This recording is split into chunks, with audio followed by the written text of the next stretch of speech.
Kotlárovi asi výsměch za vakcíny opravující lidskou DNA nestačil. Rozhodl se tedy kvůli analýze od kontroverzní vědkyně Pekové zažádat o svolání Bezpečnostní rady státu. Netřeba dodávat, že slovenská mainstream média z něj mají solidní srandu. Kotlár, tu máte kukuricu.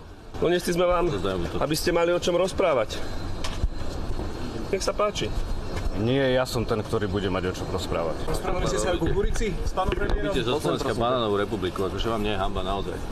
Takýmto spôsobom tu zabávate generálneho prokurátora, ale hlavne zabávate celé Slovensko. To je úplný bizár. Čoho sme sa to dožili? Že sa nehambíte?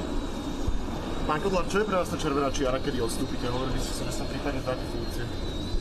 Hlavne sa nevzdám bojovať za zdravie ľudí a aj voličov vašej strany. Pán Kotlár, ja som lekár, neurochirurg z Košic. Hanbím sa za vás ako váš kolega.